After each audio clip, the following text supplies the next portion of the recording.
Today, we are doing right now the ancient and medieval history lesson for Wednesday, December 9th, 2020.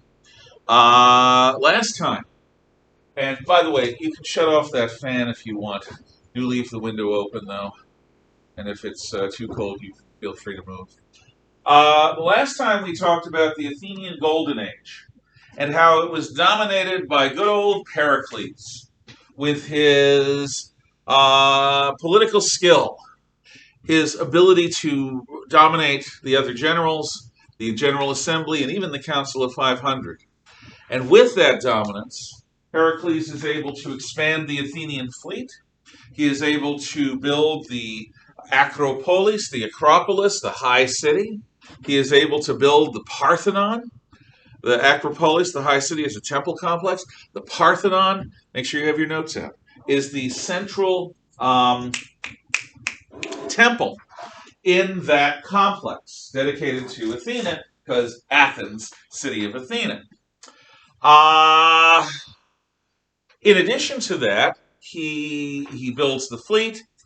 He creates or expands the Delian League and turns the Delian League into the Athenian Empire through chicanery, trickery, and deceit.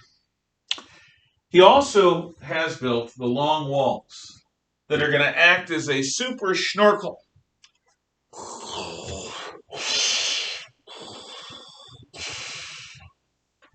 A breathing tube to connect Athens, which is inland, to the coastal port city of Piraeus, and to fortify not only the port city and Athens itself with big, new, thick, giant walls, but to fortify both sides of the main highway between the two, which is going to allow Athens to breathe in the resources of its empire and breathe out the troops and force necessary to fight a war, because Pericles believes that war with Sparta is probably inevitable. And if war comes, Sparta will dominate the land and will besiege Athens. And this could defeat that siege. It does. Why would Athens and Sparta have any reason to fight? As I have tried to illustrate again and again, they're just so different from one another. They don't have anything to fight over. They have as much to fight over as a lion and a tiger shark. But let's go over these differences and we will consider what they find to fight about. First off, Sparta is dominated by one thing, the source of its great wealth. It's helots. Helots are slaves, the slaves of Sparta. And these helots are at a ratio of from 7 to 1 to 20 to 1. That means that at different times, the Spartans either have, for every man, woman, and child of Sparta, 7 slaves, and at other times, they had the crazy number of up to 20. It depended upon the time and place. But 20 is really too much. Arguably, 7 might be too. But these slaves are the great treasure of Sparta. They do all the work. They grow all the food. They build all the buildings. They do all the grunt work. The Spartans command. And the Spartans learn to fight. Spartan men from age 7 on up go to the army. Come home with your shield or on it.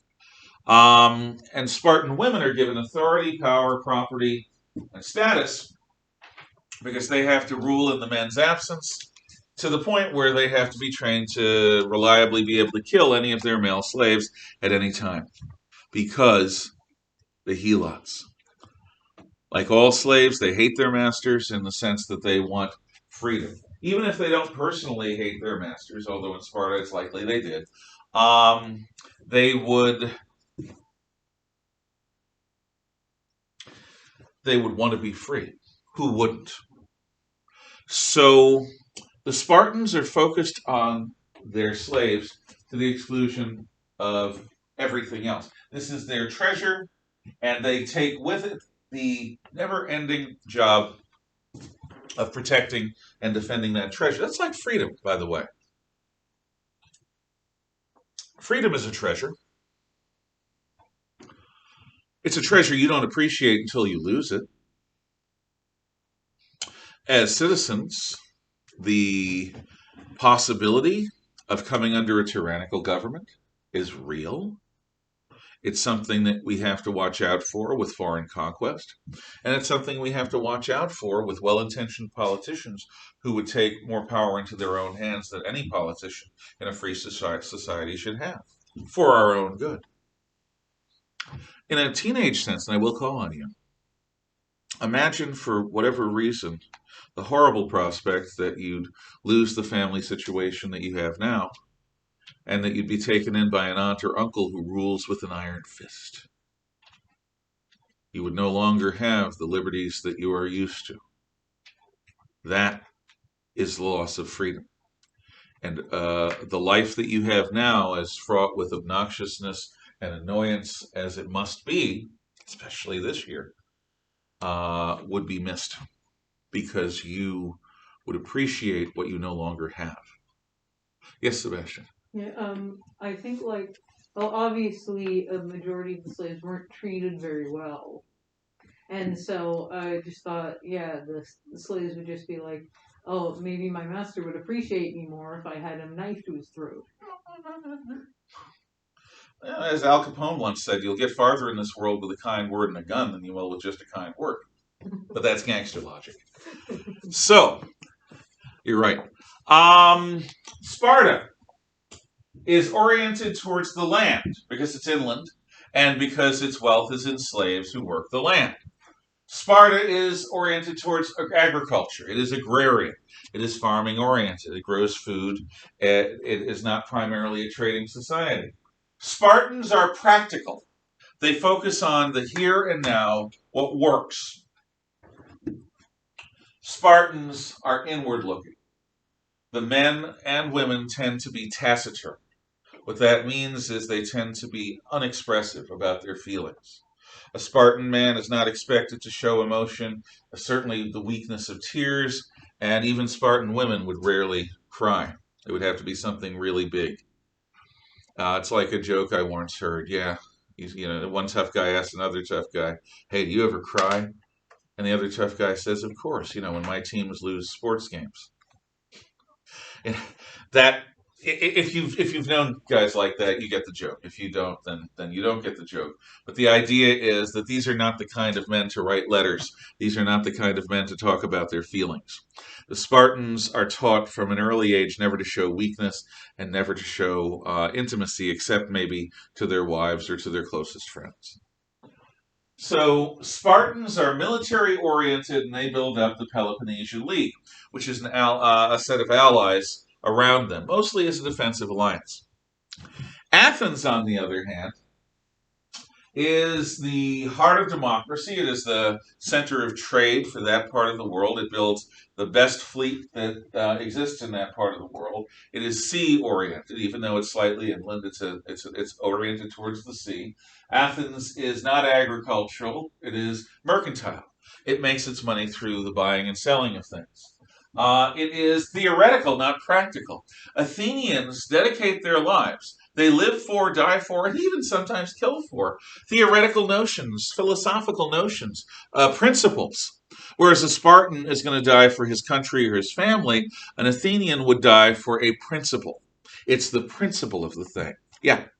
Reportedly, I have this big, it's like the biggest, heaviest book I own. Yeah. It's just called Science, and it's by the Smithsonian.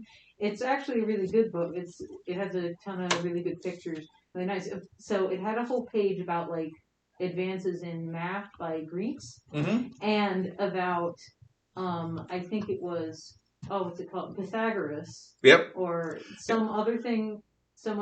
I think it was Pythagoras. Well, Pythagoras and his obsession with triangles. Well, yeah, because though he wanted to prove that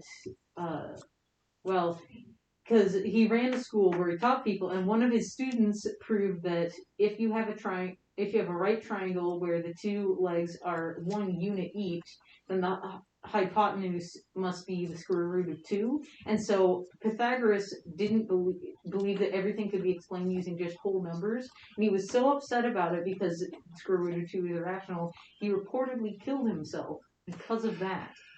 People do the darndest things if they are mathematicians, because mathematicians are out there. Okay? There are some wonderful movies that deal with the way mathematicians are out there. A Beautiful Mind comes to mind. But no, they're different. I know. As a history teacher, I'm around math teachers, and math teachers and I really think differently. It's the nature of it. It's like elementary school teachers. I'm a teacher. They're teachers. I don't understand them. I don't understand young kids. It's just not my thing. But yeah, no. But I could see that. By the way, watch out for Science, because that book sounds big enough to hurt you or kill you. Oh, it's really Yeah. like it's about like it's bigger than this binder, like shut, Mhm. and it's a really Oh, I love books like that. No, but you know what's going to kill you? Science! Bam! I also have the whole series. You know David Macaulay? Yeah. Yeah, I have the whole series, like the buildings. Yeah, it's no, like those a are great. compilation of his buildings one. It's the way things Mhm. work, and I'm hoping to get his biology one next. And I have not seen much of his biology, but his architecture stuff is something I've used throughout the years. Yeah, because his main book and the one I really like is called The Way Things Work, and it's all about like how machinery works and stuff, from like simple to very complex. And it's very good to know. Yeah, and the way we work is a very like well illustrated biology. I may learn something. Very nice. I will look into it. But the Athenians are expansionistic, whereas the Spartans are inward looking. The Athenians look outward into the world for opportunities, for threats, and to expand. Athenians are philosophical, not military. They look for theoretical connections. They model the world with theory, whereas the Spartans are very practical, very military oriented. And the Athenians build up the Delian League into later the Athenian Empire. So, given the differences in personality, in mentality, why? Well, I explained this, but I think it's so important I'm going to explain it again, because this is the answer to every human war. They all are fought over this. They're fought over other things as well. They're all fought over this question. A Spartan will say, you know what? It should be obvious. We don't want Athens. Athens, it has nothing to do with us. Athens is so far away from our city and our slaves. We could really care less what the Athenians do. But we can't trust that those empire-building sneaky people are not going to keep growing so powerful that we're going to need to fight them someday. Right now, we could fight them and probably beat them. If war is inevitable, why should we wait a generation or two at a time when they may outpace us in every measurable way? If war is inevitable, let us fight now, because we don't want our great-grandchildren to be slaves of the Athenians. So the Spartans convinced themselves there is pretext for war. Meanwhile, yes? That's basically the idea of like you can hatch snake eggs, but if you let them grow up, they can kill you. Right. Yeah, no, you do not let a bunch of snakes grow up around you without observing them and, if necessary, taking them out. Because otherwise you're raising the beings that will kill you. Because it's their nature. They're reptiles. They're not going to have the warmth of mammalian kindness. That's what they do. The Athenians say to themselves, we want to expand our empire, but we don't need Sparta. Sparta's inland. It's in this giant valley. We value coastal settlements and island settlements. The problem with Sparta is steady. We are prey to the economic cycle of boom and bust. In the economic cycle, we have good times and we have bad times. We have times of economic expansion and we have times of depression. What if the Spartans wait to a time of depression when we are poor and relatively weak, and then come after us? What if they decide that they're sick of us and our way of life, that our freedoms offend them and give a bad example to their helots? If we are inevitably going to have to fight those Spartans, Why not fight them now while we have the power to win? We can probably win if we fight. Why not fight them now? Because the alternative, if war is inevitable, may be that our great grandchildren will be just one more set of Spartan helots. So both of these societies, though they have nothing really to fight over, fight for the reason all humans fight. Worry, worry, worry over control of the future. Who will rule the future? Who, if trends go a certain way, will dominate whom in the future? And if conflict is inevitable, better to fight now while we've got the forces to do it, while we've got the allies to do it. So they're ready. And then Corcyra and its crisis happens. Corcyra, if you remember your Greek geography, is an island northwest of the Gulf of Corinth, right on the edge of Greece. And Corcyra is the colony of a Spartan ally. I don't care what the city of the Spartan ally is, frankly, I've just forgotten it, but it is the colony of a city that is a Spartan ally. And as a colony, this Spartan ally expects Corcyra to submit to certain laws and taxes, and the Corcyrans fight for their independence. They drive this Spartan allies' forces out of their island, and they say, "We are independent now." But they have every reason to believe that Sparta will help their mother city come back and fight them. So the Corcyrans go to Athens. They send a delegation and they say, "Please consider that we, like you with the Persians, are free men who have fought to free ourselves of a foreign dominion. We, like you, are an island. We're sea-oriented. We're mercantile. We have nothing to do with the Spartan way of life and with that ally of theirs. We are afraid that they're going to come after us. But if you make an alliance with us, they'll think twice before attacking Corcyra because they know they'll have to fight Athens. We want to join the Delian League," which, if you remember what happens to people who join the Delian League, is a pretty gutsy thing to do. They are really taking a chance.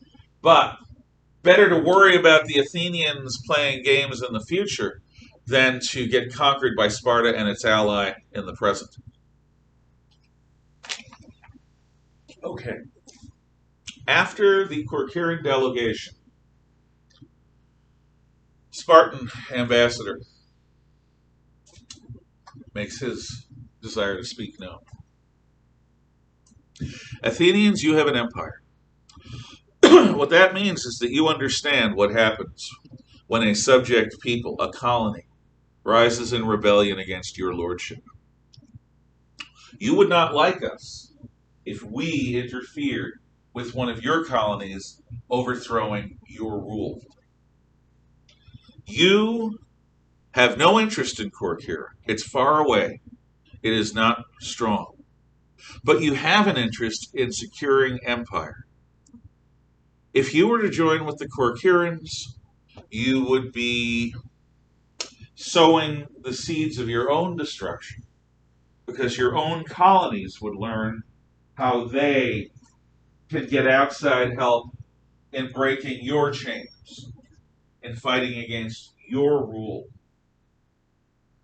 That's the first reason why you should deny the Corcyran appeal. The second reason is something I shouldn't have to say. I'll just remind you of where I'm from and what we're like. Think carefully, because you may be about to do something that you can't take back. So the Spartan is appealing to the Athenian sense of empire, but he is also reminding the Athenians that this is Sparta, and we will defend our interests. And if you force us to fight, we're not going to stop.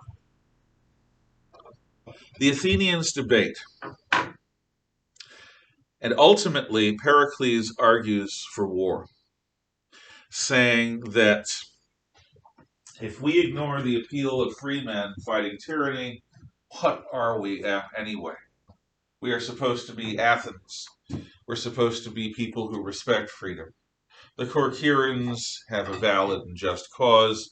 We will help them against their Spartan oppressors and their Spartan allies. The war begins on that point.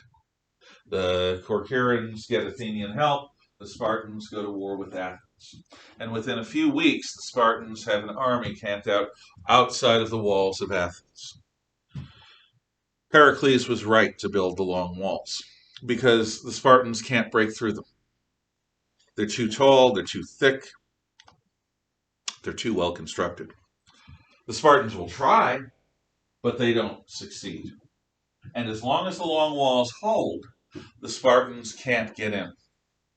And they can't starve the Athenians to death either because of the control Athens has over the sea and the port city of Piraeus shipping in food and water and all the other things the Athenians need. So what happens in the early war is there are a series of battles around the periphery of the Greek world.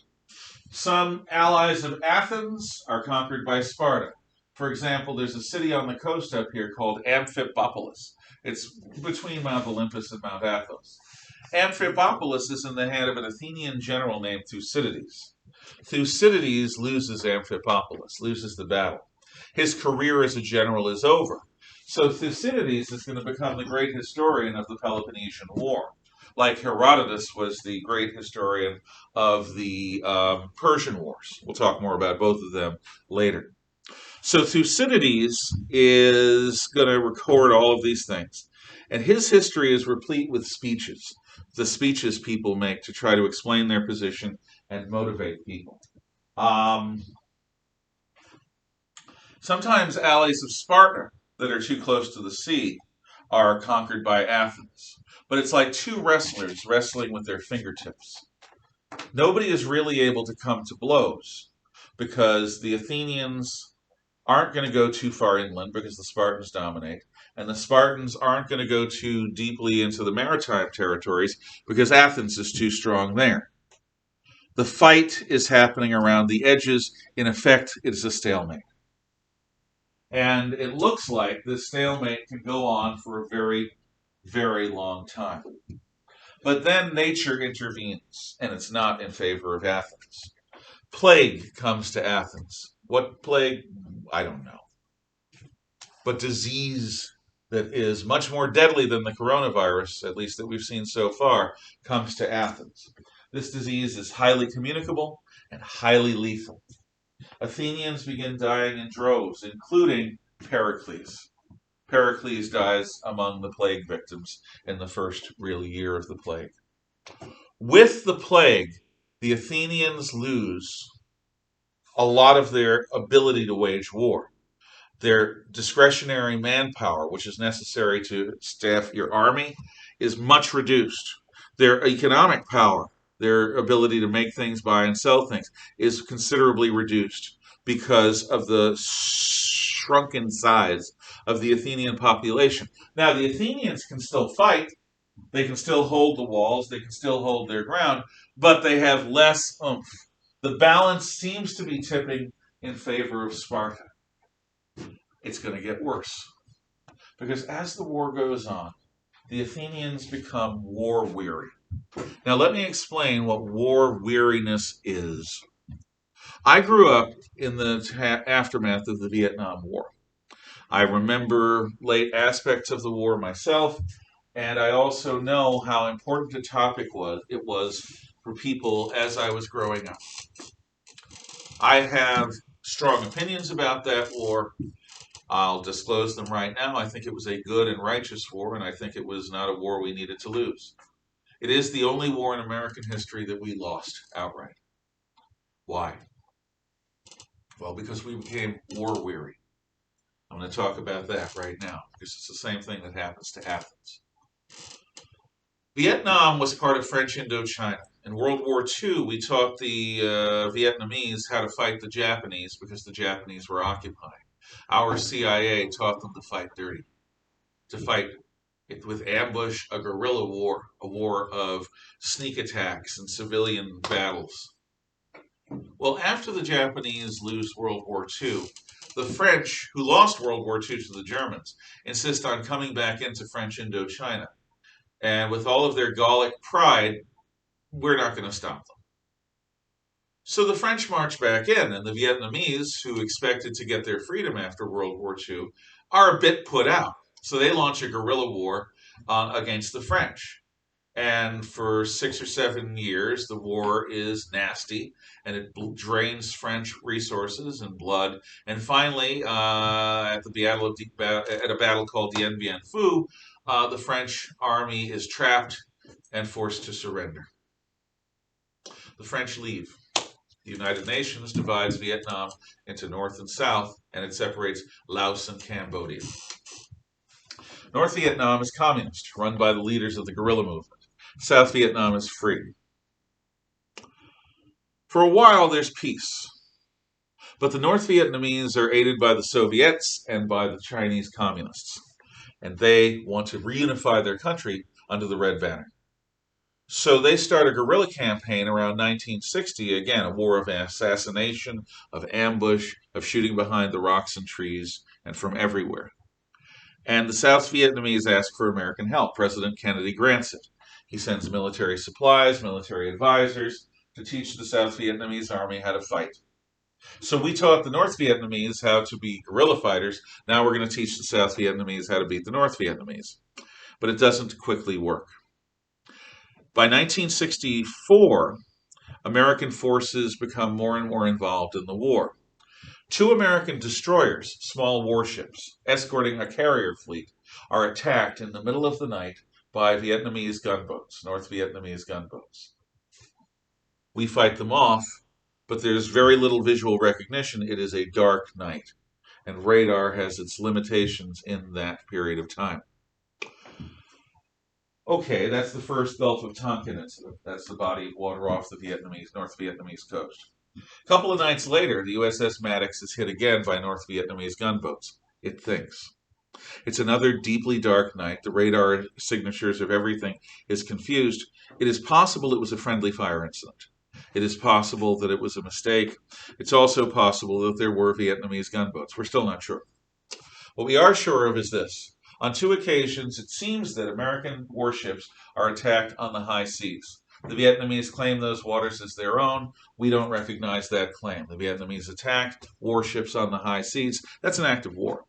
So President Lyndon Johnson, Kennedy's successor, sends troops to Vietnam, American combat troops to fight, American Marines, American air power, American naval power to directly intervene in the war. Here's the problem. The Johnson administration never explains to the American people why it's important that we do this. They never reorient the military towards a wartime setting.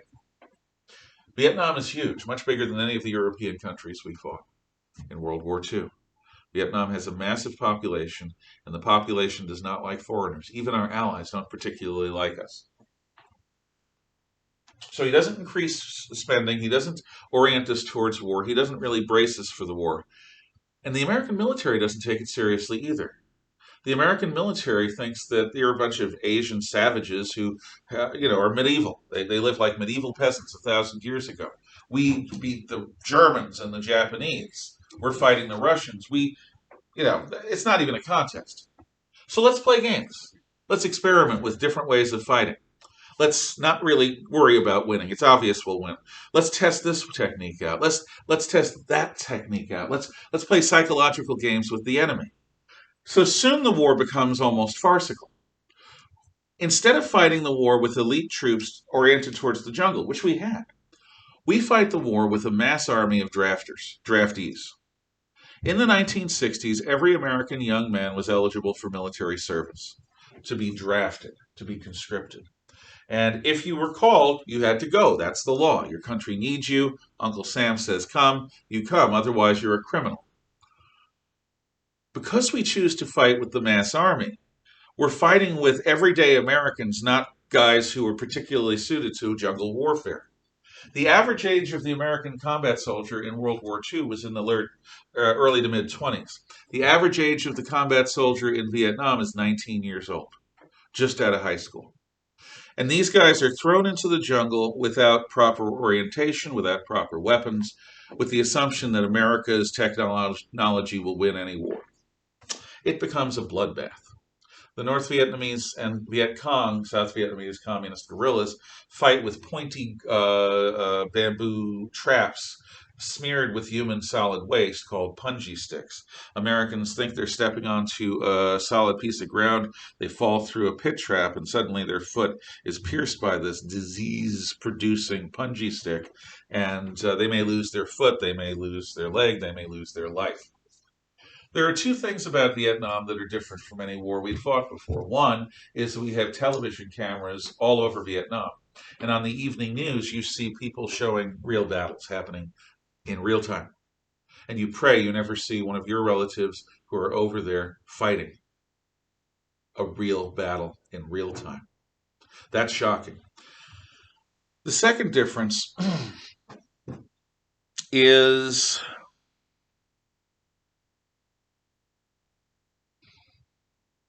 I'll explain it this way. My stepfather's brother is named Pee Wee, Puerto Rican kid from the Bronx. And he is sent to Vietnam after being drafted, and earns command of a half-track. A half-track is a truck that has tank treads on its back. He's part of a convoy group that is going from city to city through enemy-controlled jungles. He has to go through several villages. Early in his tour, before he became the commander of a half-track, he saw a little boy running up to the truck in front of him, saying, thank you, American, thank you," and tossing a bouquet of flowers into the truck. The guys thank him, and the kid runs off. 10 seconds later, there was a bomb in the bouquet. So a few months later, this is something that he lives with for the rest of his life, little girl, 6, 7-year-old girl, beautiful girl, holding a bouquet of flowers, is smiling and walking towards the truck, and he shouts and he does everything he can to try to get this girl to stop, and she won't. He shoots the ground in front of her. She keeps walking and smiling, oblivious. He ends up having to cut her in half with a machine gun because the bouquet had bombs, and he and all of his men would have been killed. But he still had to do that thing, and he couldn't forgive himself for it for so many years. It's that kind of nasty guerrilla war that we're fighting. And in 1968, when Americans thought we were on the verge of victory, we saw light at the end of the tunnel. A series of communist attacks show just how far we are away from winning the war. They have troops that they put inside the American embassy in Saigon, capital of South Vietnam. So more and more American people turn against the war. This is aided and abetted by communists on college campuses who encourage hippies, who encourage the anti-war movement, who say that this is an immoral war, an unrighteous war, it's a war against the people of Vietnam, that the communists are the good guys, that we're the bad guys, and that our soldiers are baby killers. To this day, I don't love hippies. I don't like them because some of them, enough of them, made this an almost universal experience for Americans coming home on leave or coming home after the war. If you were coming back from Southeast Asia in your uniform, somewhere in an American airport, beautiful young college girl or a well-fed college guy will walk up to you and spit on you and call you a baby killer. If you were a soldier and you had a girlfriend on a college campus and people found out that her boyfriend was a soldier, they would do all they could to seduce that girl and have her drop her boyfriend so that his morale would go into the toilet so that we would lose. The American people became war weary as the body count reached 50,000 and more. 50,000 American dead, hundreds of thousands of wounded. And a lot of people were coming back from Vietnam, and this is the other big difference, with injuries that would have killed them in past wars. But medical technology had become so good that a lot of guys came back crippled. They were alive, but they were crippled. And that's a tough life. And it's tough on their loved ones. So we become so war weary, we basically as a people turn against the war. And that's why we lose. We are not interested in winning anymore. We stay for a few years, long enough to feel like we're being honorable to our allies, and then we leave in 73. 2 years later, South Vietnam's conquered by the communists, and we do nothing. Over 1 million South Vietnamese are murdered by the communists because they were stupid enough to trust us and presume that we would not let them fall into enemy hands, not let them lose. That's war weariness. It's nasty, it's powerful. And again, it was something that I just grew up all around. The Athenians become like this. They become bitter. They become resentful. They start overthrowing their political leaders, doing the effect of impeaching them, replacing them quickly. If a general has one defeat, he's gone, he's canned, and another general takes its place. Soon the leaders of Athens have no ability to learn on the job. They're judged, they're thrown out, they're replaced, and the Athenian war effort becomes less and less effective. The Athenians are sick of fighting, but they're too proud to stop. They're too proud to admit defeat. In this environment, a politician named Alcibiades comes up with a plan, a great gamble that could win the war in one fell swoop. The gamble involves the Sicilian Greek city of Syracuse. So, here's Greece, here's Athens, here's Sparta, here's Italy, here's Sicily, here's North Africa. This city here is Syracuse. Syracuse is about as big as Athens. It's huge. It's like Athens, Navy-oriented. In fact, it's very much like Athens, except maybe because it's so much like Athens, it's a Spartan ally. It sees in Athens too much of a competitor. So, a politician named Alcibiades says, what we ought to do is take whatever mojo we have left, whatever oomph we have left, whatever viable soldiers and ships, and make a mass expedition to Syracuse. If we get to Syracuse, we land, we take the city, we take Sparta's wealthiest, most powerful ally out of the fight, and we replace our plague-ridden city's lost manpower with the manpower of Syracuse and its people. All we have to do is win. And if we win, we solve all our problems and we win the war. He persuades the war-weary Athenian people to go along with him, and he gets to lead the expedition. The expedition lands. Here's the city of Syracuse. The sea is behind me. The Athenians can't breach the Syracusan walls because they're a bit like Athens' long walls. They're just too thick. So the Athenians build a set of walls around Syracuse to keep anyone from bringing food in or out, and the Athenian fleet bottles up the Syracusans at sea. So Syracuse is under siege. But Syracuse has a main army that wasn't in the city. The city is garrisoned by other troops. The main army is more powerful than the Athenian army. They surround the Athenians and build a set of walls around the Athenians to trap them in. So around Syracuse is like an arc-shaped Athenian sandwich. You've got the city walls of Syracuse, the walls of the Athenians, and then the walls of the Syracusan army. This is a bad situation. Alcibiades calls for help. His major political rival, Nicias, takes advantage and wins a lot of support at Alcibiades' expense. Nicias is given command of the last dregs of the Athenian military machine.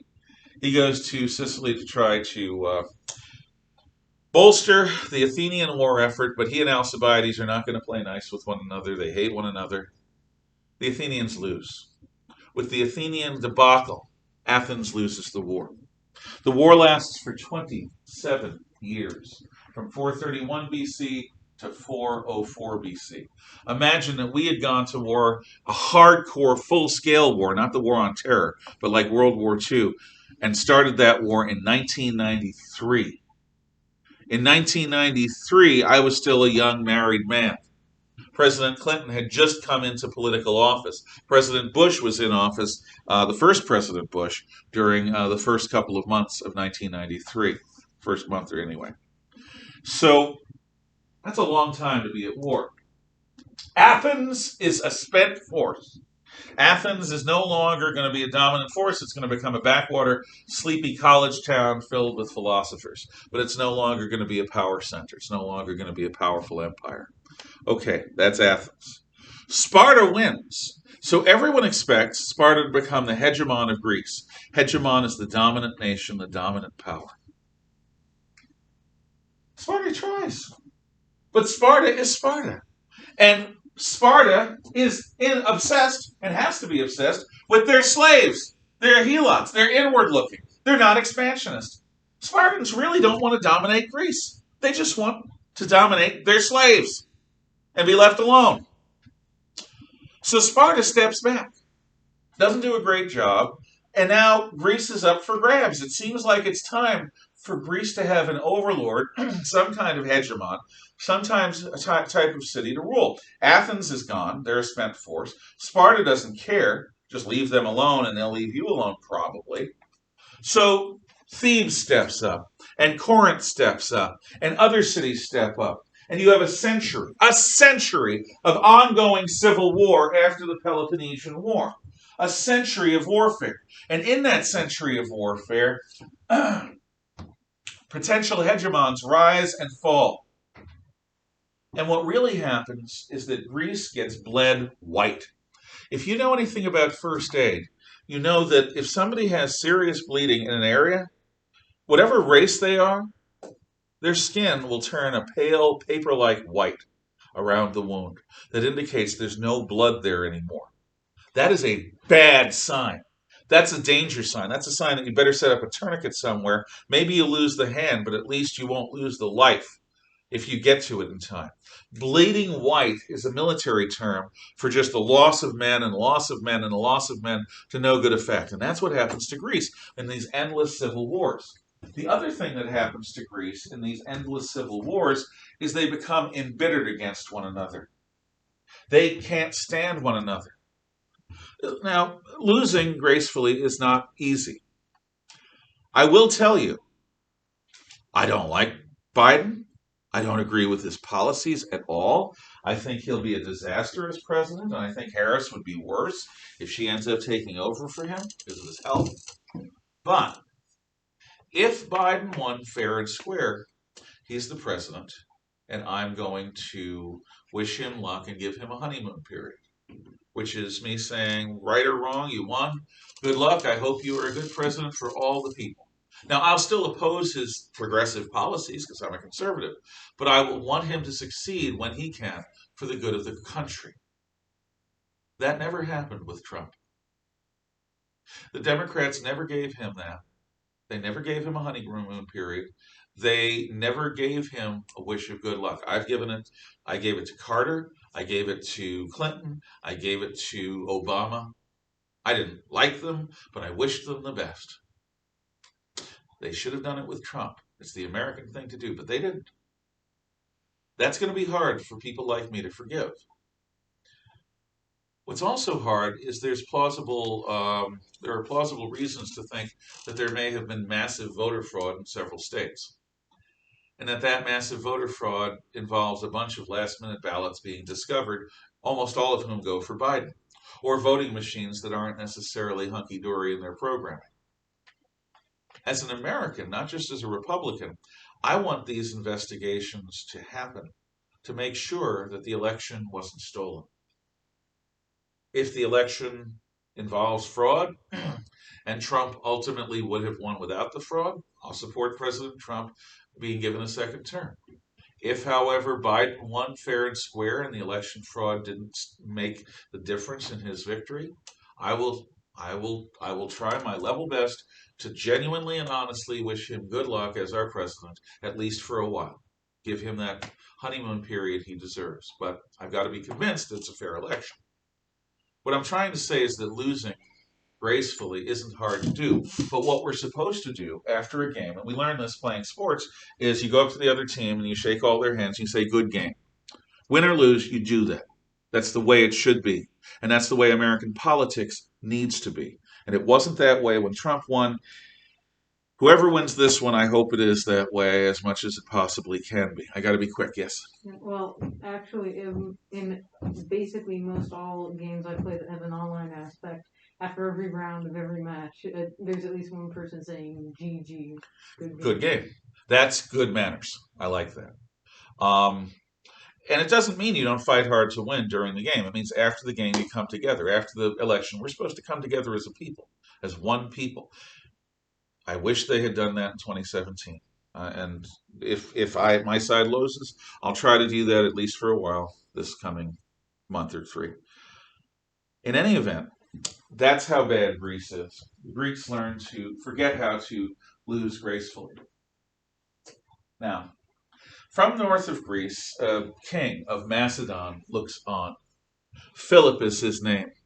The Macedonians aren't exactly Greeks, but they have a lot of Greek culture that they've absorbed.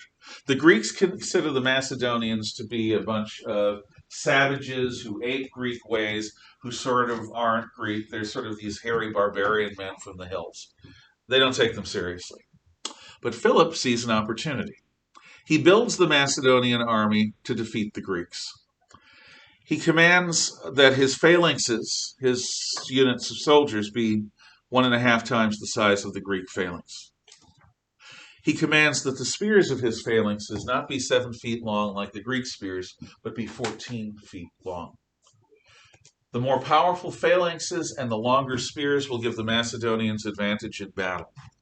The other thing he's counting on is for the Greeks to say, if they're a Corinthian, I'd rather be ruled by a goat-loving savage from Macedonia than some bleep from Thebes.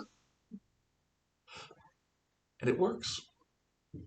The Greeks accept a foreign overlord unifying Greece much more gracefully than they would have accepted another Greek. They all are equally under Philip's rule, and Philip isn't a bad ruler. Philip wants to unify Greece, and he finds a project to work on, conquering Persia. Now, 10,000 Greek mercenaries were hired by a Persian king to deal with some political problems. They go all the way from Greece to Ctesiphon, the new Persian capital in Mesopotamia. But that king is assassinated. Now they're surrounded by people who did the crime, who blame the Greeks. And all the Persian leaders say, get the Greeks, including the new Persian king. The 10,000 have to fight their way from Ctesiphon back to Greece, and they do it. They fight their way and destroy every Persian army that comes into their path. Do you know what this means? And a historian named Xenophon writes the story called the Anabasis about this. It means Persia's weak. If 10,000 Greek mercenaries can fight their way out of Persia, Persia's ready to be conquered! At which point Philip is assassinated. The assassins think they're going to have a soft touch with his teenage son, Alexander. But Alexander's no soft touch. He hunts down the assassins, kills them all, and then says to the Greeks, we need to go after the Persians. Thank you for your time. Have a happy and wondrous day. And you at home, sorry about the delay. I missed recording in period 4. Bye.